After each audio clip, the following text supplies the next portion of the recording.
Hello, guys. Welcome to another episode of the e-commerce lab by Ecomcy, the pleasure of everything related to Amazon FBA private label and e-commerce. My name is Vincenzo Toscano, founder and CEO of Ecomcy, your host. And today we bring another special guest. Her name is Emma, and she's the co-founder and CEO of Marketing by Emma, which is one of the top agencies in the space that I know that specialize on everything that has to do with branding and listing optimization.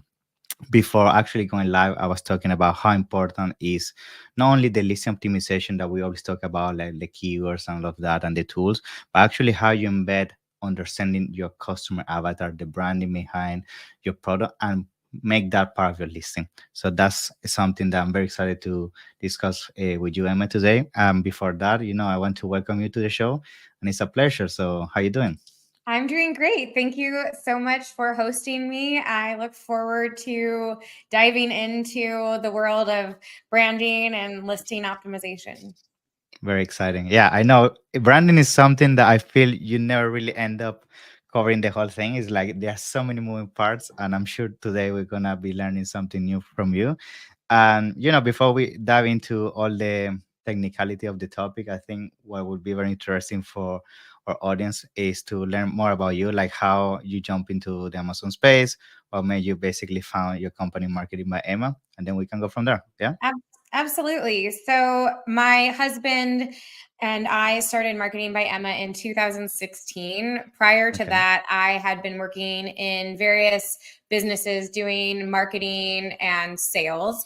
And we were contemplating what to do next and wanting to find something that would give us more flexibility and freedom. And honestly, when we first started, I envisioned this being something that I would be doing on the side, that Mhm. laptop lifestyle of Yeah. working on the beach, working a few hours a day. That's not really how it panned out. I guess the good and the bad is quite soon after we started our business.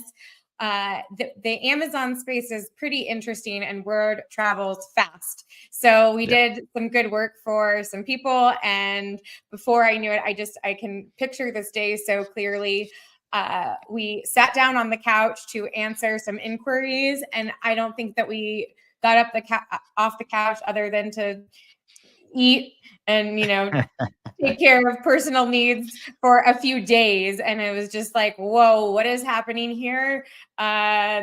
Is this something that we want to grow and Yeah. hire a team, or do we want to just be really selective? And ultimately we decided, let's see where we can take this. And so we started figuring out how to build systems and processes and what tools to use and hiring and training and all the things that go with that. And now fast forward, we're approaching 8 years, and Wow. there's been a lot. The Amazon space has changed a lot, but the I know. core the core remains. And I think the core will always remain. And that's why I'm really excited to be talking with you today about branding and sort of the bigger picture of how to position both your individual products as well as your business as a whole, because those are such important foundations that when done correctly can really help inform every decision that you're making in your business and set you up for long-term success rather than just being a flash of quick growth, but then the flame dying out quickly, which ultimately, when we're growing, we want to be able to sustain what we're building for the long term.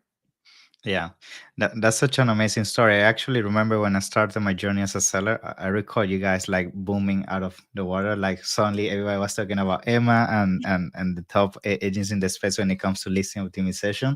I even remember using some of your content for my self learning. So yeah, very Oh, good. And well, I cool. have seen your journey. So I just wanted to give you congrats on that.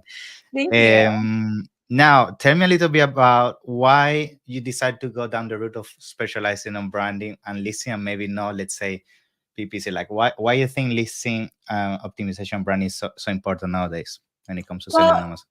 yeah, I'm a big believer in recognize where your skills are and where you have Mm. something special that you can contribute. And so I've always been somebody who is a strong writer, a very curious, an observer of the world and of people. And I think that just lent itself to the copywriting, the creative strategy, the vision, all the vision that goes along with that side of the business. Of course, these two things go very hand in hand.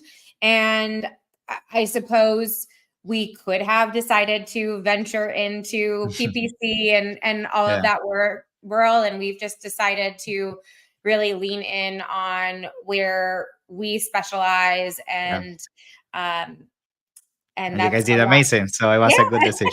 I think there will always be a pull at some stage in any business where you have a choice of, do you continue to focus on where you are great, or are you going to start expanding out and trying to do as much as possible? And there have certainly been a number of times where we've had those conversations of, should we also offer these services? And at the end of the day, we always made the decision that we really want to be the best at this. And in some ways, that would almost be a separate business to add in something like PPC. It's a totally different structure, the way that you manage everything. For sure. Awesome. Now, at the beginning of the episode, I briefly mentioned like understanding your customer avatar. I think that's also something that people hear a lot, but from having conversation from different clients and going to events and so on, people don't really know how to figure out what is the avatar of their niche, right? I'm sure this is something that you must do on a daily basis, because if you're trying to create this listing for your clients that try to communicate on the same tonality, trying to use the same kind of terminologies to try to create that deep connection, you really need to understand deep down what is like that customer looking like in terms of the niche you're trying to sell to. So maybe let's start for all the listeners that and the ones watching this episode, like how you start by identifying the avatar that you're trying to sell. Like, what are some of those initial exercise you will give us an advice? Yeah. So the biggest roadblock that I see with doing this effectively is, I think, this fear that is very normal to have, but is not serving you as a business if you hold and lean into this fear, which is that if you are narrowing who you're selling to, then you're going to be missing out on your full sales potential. And it makes sense why you would feel that way, because obviously if you feel like a large pool of anybody between the ages of 18 and 99 who's living anywhere, who's interested in anything, could like your product, then narrowing that down and saying, I'm really going to focus on people who are between 28 and 35, who live in large cities, who are highly educated, and starting to narrow it down, then that might feel like you're actually turning sales opportunities away, you're turning potential customers away. But in fact, the opposite happens, because we need to remember something very important. Amazon is, and I'm talking Amazon, but this really applies to wherever you're selling, whether it's your own website or whether it's on Walmart or any other marketplace, which is that customers have a lot of options. And so you need to give them a reason to choose you. Some of that reason will be created by your product, especially if you have some new innovation that is different from what else is out there. But a lot of that is actually going to come from how you position your brand and the customers that you're targeting. And so if you're just trying to speak to everybody, then you're really going to water down what you're saying. You're going to dilute your messaging, and you're not going to be as convincing or compelling to your potential customers. And so a customer avatar is a great tool to be able to do this, because it is essentially building out a full profile of who your target customer is. And you don't have to choose one. You can definitely create a few of these, and it's normal to have a few, but you want these to be very, very specific, so that when you read that customer avatar description, you instantly have a picture of that person in your head. And so then that's going to help you decide what social media platforms you should be in, the Exactly. kind of language you're using. It does so many things. So how do you actually do that? How do you choose who your Yeah. customers are? There are a few elements that go into that. So one is thinking about who are your competitors' customers. Is there any overlap there? Are you wanting to target and win over some of the customers that perhaps they're not serving? So a great place to go and start to do some investigation for that is your customers' reviews. A lot of times we're looking at customer reviews when it comes to the listing optimization stage and identifying what are those things that we can be talking about that we either do better or that are being ignored by our competitors. But those are also fantastic places to listen in on your potential customers and to understand what they're talking about, how they're using this product, and the way that they are engaging with a similar product. So that's a great place to go. Social media is also a great place to go. You have TikTok, you have Reddit, you have Quora, you have Facebook groups, you have YouTube, you have so many places. Reddit, I don't know if I said that ChatGPT, right. maybe if you know how to use it, ChatGPT, I bet you can use that as well. Yeah. Well, and what ChatGPT is great for is, let's say that you're wanting to look at these reviews, or you're wanting to Exactly. digest a lot of content Info. from Reddit. You can feed that into ChatGPT and then ask it to tell you what the biggest highlights and takeaways are. You can even ask it to build a profile of those people based upon the information that it is reading and analyzing. And so, yes, ChatGPT, Bard, any of those AI tools are really going to help not only speed up this process, but identify certain connections, patterns that you Yeah. might have trouble doing yourself. Awesome. Now, when it comes to, of course, identifying your customer avatar, I'm sure you're gonna then fall into a canvas that you have to follow, like specific type of keywords, specific types of tonality. But at the end of the day, we know that when it comes to Amazon, something that's very important as well is the what the keywords that actually bring in sales, right? That's when we do reverse engineering our competitors. We try to identify what are the keywords were there on page one. And what I'm trying to get with this point is that sometimes it's tough to keep a balance between having a listing that is very efficient when it comes to getting rank and getting exposure, but at the same time conveying that tonality and communication style that you want to connect with your avatar, right? So I guess, what is your advice there, like how you keep a balance between not fully going all the way only focusing on your avatar, but at the same time having a listing that is Amazon friendly, so you get rank, exposure, and all that. Yeah. Fantastic question. One of the misconceptions is that if you just have the keywords in there, then that's enough to Hmm. index and rank. But ultimately, Amazon is more sophisticated than that. And they want to see that you're actually driving sales, that you are aligning with the keywords that you're saying that you align with. So obviously that's very good for us as both Yeah. customers and in competition with other people, because if you could just put in whatever keywords you want, Exactly. whether or not they're related, then every single product search results page would be a total mess and really Exactly. stressful and overwhelming. So yes, keywords are important, but you never want to lose sight of the fact that you're needing to convert people into customers. And so if you are prioritizing SEO over conversion, then you're really going to run into an issue. Something great is that Amazon is also expanding our ability to incorporate keywords into the back end of the listing. So Exactly. it's even taking some extra pressure off of how and where to include the keywords in the front end. So they just expanded the Yeah. back end search terms field, and that's huge. That's essentially giving you even more room to feel less pressure to always be putting the customer first. So you want to be looking for those keywords that are highly relevant. You want Yeah. to be looking for those keywords that have high buying intent.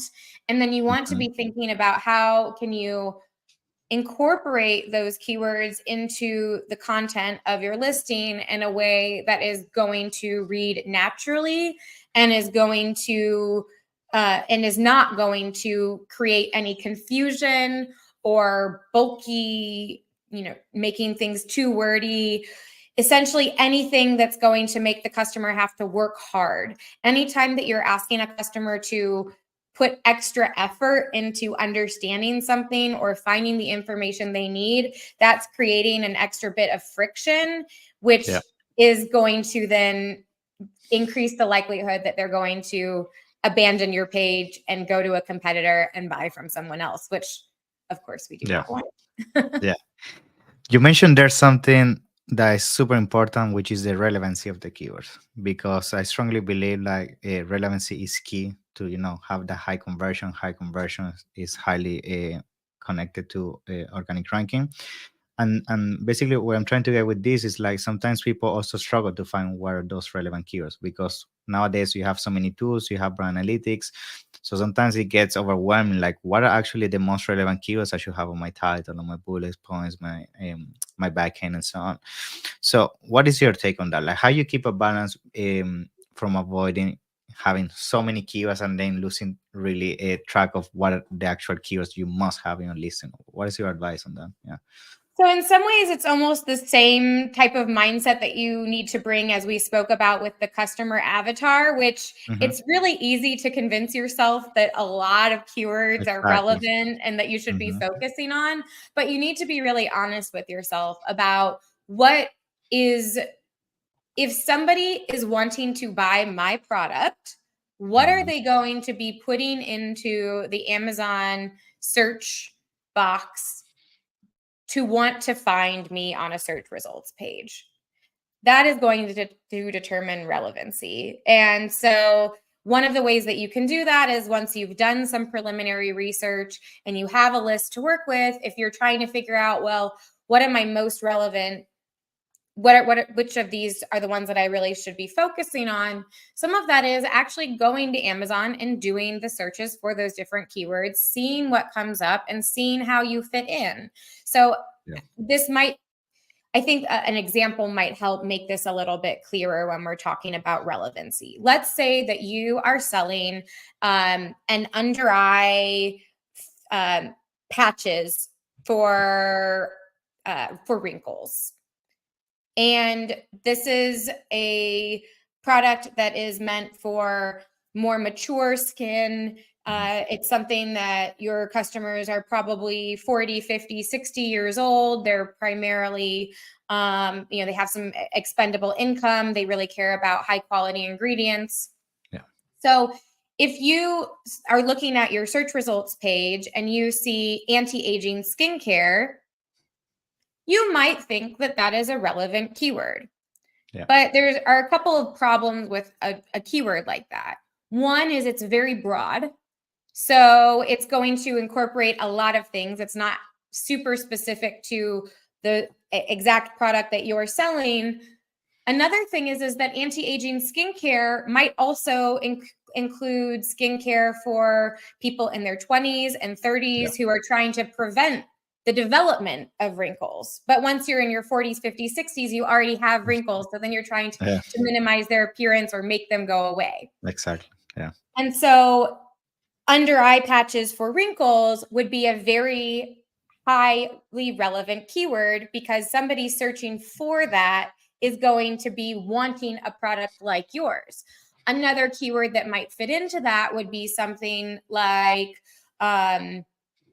remove wrinkles for under the eyes. So they're not necessarily searching for eye patches, but they're looking for some kind of solution that's going to help with that. So that's how you begin to think about those things. And then, of course, tools are also going to be a great asset in identifying things like where there might be lower competition, so higher opportunity to more immediately and organically rank higher, and lower ad costs, and all of those things to be factoring in as well.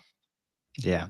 And something that I also been noticing is like Amazon more and more, they're getting into basically an area where they don't like listings with a lot of text. Like we see how listings are getting shorter. The same we're seeing across like top competitors are using less bullet points and all of that. So in some categories, the search terms have been removed. So it's like they're giving us a hard time to really optimize our listings. So uh, based on this, like, what is your take from your experience when it comes to keeping a balance between having as many keywords as possible, but also try to play the Amazon game? Like, what are you seeing? Like, do we need to go more towards being more simplistic based on the results you're seeing, or you still can get away by leveraging as many characters as possible? What What is your Yeah, take on that? great question. Definitely when I first started, it was if you were Everything. given 500 characters per Yeah. bullet, you would fill that up. That is Yeah. not the way that things work anymore. And it goes back to really being mindful of what is going to serve your customers best. Because, for example, the bullet points are meant to be call outs for the most important information so that customers can say, yes, this is the product that fits what I'm looking for, or no, it's not, and I'm going to go elsewhere. Mm-hmm. And so, if your bullets in particular are very wordy, it's going to be hard for customers to do that effectively. And like we were just talking about, you do have an increased space in the back end to incorporate those extra keywords, but you also have plenty of other space. You have your title, you have your description, you have Mm-hmm. the A plus content, image keywords. So we have a lot of different fields that we can use to incorporate keywords. And so there shouldn't be this sense of pressure like you don't have enough room. It's very rare that we find situations where we are having to go extra wordy to incorporate the necessary keywords. It's Awesome. if you're really clear about relevancy and the words that you're targeting, then that will go a long way. It's when people start thinking like, oh, and this and that, and Yeah, oh, but also, you I know. know, I know. It becomes a under book. eye patches, gifts for Mother's Day. Like, what mother? Yeah. I don't know that a mother wants to be told that she has wrinkly under eyes. No. So, anyway. That's good. That's good. Now, when it comes to listings as well, something that is very important as well is placement, right? And I bet you get this question all the time, like, where do I put this keyword? Because we know depending where you put the keyword, it might have a different impact in terms of ACO, and it may even affect conversions, right? So being said that, like, what are some of the things you are doing in terms of placement that you are leveraging in terms of maybe strategy that you're seeing also bringing good results? Like, is there something different you're doing besides playing mainly with the title with for the main keywords or things like that? Like, what is your what are you seeing lately in the Amazon space when it comes to that? Yeah.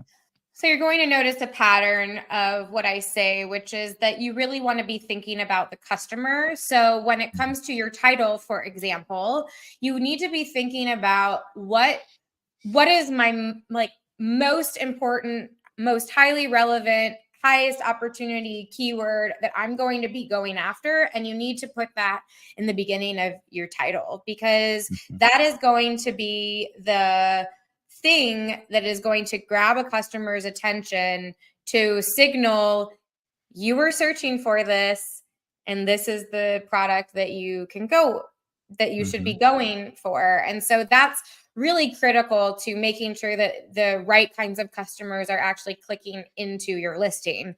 And essentially, if you're not able to do that effectively, then none of the other effort that you're going to be taking matters, because nobody's Yeah. going to be seeing it.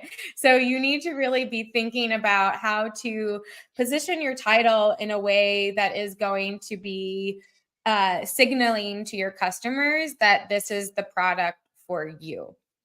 And then from there, it's I think the main thing is just being very clear of what keywords you want to be using. I think we can get overly obsessive of like, well, this Mhm. keyword has to go in exactly this place. Yeah. Yeah. And I don't necessarily see anything super compelling to say one way or the other. Have you seen data to suggest otherwise? So we have seen, because we use, for example, data dive, that gives you like the listing ranking juice, which is something that came up in terms of figuring out what are the keywords that have a good search volume and relevancy, but not a lot of people, for example, are using on the title. Therefore, in instance, given the fact that not a lot of people are using it on the title, you could get potentially rank on that page one faster. So that's some of the things we've been seeing. But when it comes to bullet points and other things, yeah, we're not seeing a huge impact. It's mainly on the title. Let's say you figure out a term that is like the typical loophole that in terms of a keyword and not a lot of people are using the title. If you leverage that, you're gonna rank better because you have in the title compared to Absolutely. competitors. Yeah. Yeah. Now the final thing I would like to touch on is split testing, because we know, especially with Amazon releasing the experiment tool, that you can split test, your title, bullet points, images, A plus content. But I want to stay mainly around the title and the bullet points, right? Because I think given the topic we're covering, which is understanding your avatar, then doing the copy around that, I think a lot of people may have the question like, once I do the perfect listing on the first go, which I always think it will never be perfect, it will keep evolving and evolving. How often I should do that? Because it could be a week, it could be a month, it could be 6 months. So, based on your experience, like, when do you think people should start split testing their copy, and how often? Yeah. Yeah. So, just as important as when and how often is how. So, you want to make sure that whenever you're doing split testing, that you're trying to isolate one variable, because otherwise it can be really difficult to identify what is actually, what does the data that you're getting mean. And so something that would be worth testing might be switching out one keyword for another in the title, but not necessarily changing other parts of the title. Or perhaps you want to be testing the length of the title. So does a short and compact title perform better for you Mm-hmm. or in your category than a longer title that's closer to 200 characters? So being clear about first what you want to be testing is super important, and may also influence how often and how frequent, or those are the same thing, when and how often. So other things to be factoring in to determine when and how often are, is there a level of seasonality to your product? Mm-hmm. Are there trends that are happening in your particular category that are going to influence buyer behavior? So are there things going on in the news or TikTok or in pop culture that are going to create new keyword opportunities that might Yep. influence the way that you are, like the types of pictures that you're using? So there's a lot that's happening that if you keep your finger on the pulse, then you have an opportunity to be ahead of your competition and to stay ahead of your competition. And so anytime that there's something like that that might be happening in your, that would be related to your category, that's an opportunity for you to be looking at your listing and see, are there some things that I might want to be updating or testing or changing? And then similarly, when it comes to how often, what the frequency is, that's also really going to be dictated by what's going on and also in your category. Some categories are a lot more dynamic, especially the ones that are very highly competitive, Yeah. very saturated markets. There's a lot more that's always happening. There's also, unfortunately, one of the downsides of doing a really great job with your listing optimization is then that also invites people to copy you. So Exactly. even if you're great, you might need to be changing it up and testing new things, because suddenly you have a bunch of people that have copied what you're And doing, and what made you great is no longer a differentiator. And so it's really about making sure that you're staying up, not only up to date, but very aware of everything that's happening, and so that you can act quickly to make sure that if you have an edge already, that you can maintain it. And if you don't have an edge, something happening could be that thing that you've been waiting for to finally build that momentum and really soar to new heights with your business. Awesome. Yeah, that's amazing. Thank you for so much for those tips. So yeah, I think that will cover, I mean, a lot of the things I had in mind to go through, which is, the avatar, how to find the keywords, how to basically position the keywords across your listing and split testing, which I think is what everybody should be doing. But yes, other than that, I want to thank you for your time, Emma. I appreciate your knowledge, and as I told you, I follow you from the very beginning, so your content is great. And before we end the episode, I just want to give you an minute or so you can, invite our audience to reach out to you. I know you do services that support Amazon sellers on this field, and yeah, feel free to. What you got for us? Yeah. Thank you. Yeah. So almost all of these topics I have videos on. So if any of these things you'd like to go a little bit more in depth, I just recently started a new YouTube channel, Marketing by Emma. So I'd love for you to check out those videos and Nice. geek out with me on all things Good. branding and marketing and e-commerce. We offer a free listing analysis. So if you've heard all of this and either you're thinking, I'm pretty sure I'm doing it all right, but I'm not sure, or I feel overwhelmed and Yeah. I'm not clear on what to do next. If you go to our website and fill out that form, we'll follow up with you with some things that you can implement into your listing yourself. Or if you would like our help, we would be happy to help you figure out what you need to do to take your business to new heights. Thank you, Emma. So a pleasure. Looking forward to having the next one. Yeah. Thank you for your Thank time. you so